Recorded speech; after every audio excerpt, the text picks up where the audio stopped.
Guys, for Flames of War, we have the German PaK nests. The PaK 38 and the PaK 40 were basically big field guns.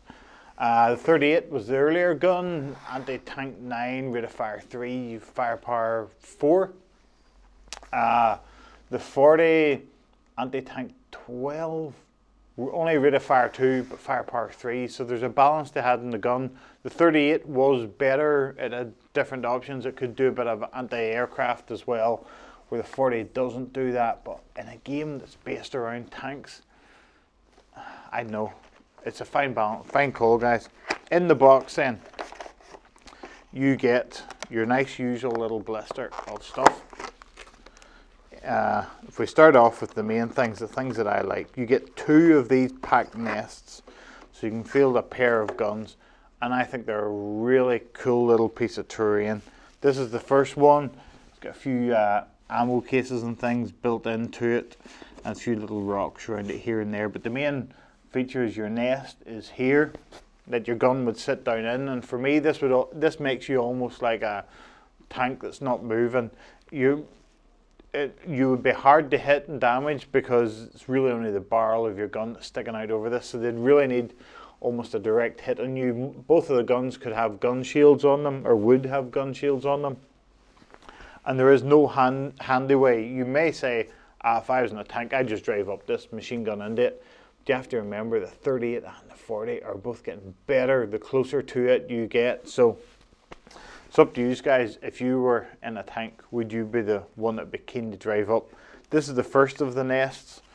The second one is very similar, just slightly different rocks and things around the outside, but it's almost the same thing. They both look well as far as I'm concerned, guys. In here then you get your guns, your 38 and your 40. If we just get a look here, you get your chassis of your guns. Yeah, we have 4 chassis here, so this would be the 40, this would be the bigger gun, I believe it's the 40, the bigger gun. The 38 could have turntables, it would move even quicker, but you could move these around, I believe, manhandle these around to face whatever direction you want it. So it did give you a good field of vision. Here we have the smaller of the 2 gun carriages here. Again, straightforward, little bits of flash to be cleaned off them, but nothing that you wouldn't expect. Then we have wheels for them that you could use. There's another wheel in here somewhere. You'll see whenever I get them built, guys. These are your wheels to move your guns around. And then we have like our gun shields here, all straightforward, nice little straightforward gun shields. And then we have our guns. This would be our 40 and this would be our 38. With them being metal, they obviously need straightened up a little bit, but at least you can straighten these without the fear of anything snapping or anything like that there. It's all straightforward, guys. And then we have our crew for our various guns. You always have to have this one guy who's pointing forward as if to say, look, the enemy's over there, point.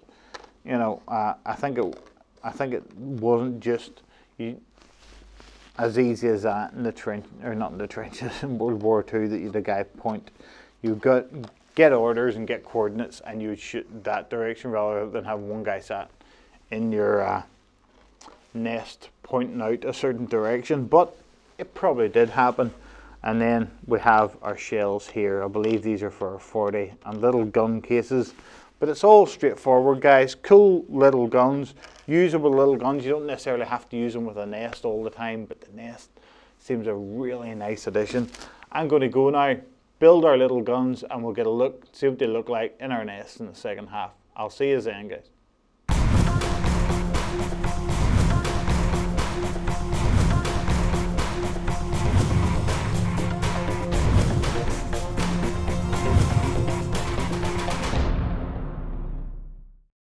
Guys, I have my little PaK 38s and 40s built, and they're all both in their little nests the way they should go. First of all, here we have our little 38. 38 looks cool, it's got little ammo cases used round the outside. You wouldn't want all the ammo piled up in the middle in case you took a hit. Stick the ammo on the outside so at least you would have a chance of not blowing yourself up. But they're a great little tactical thing.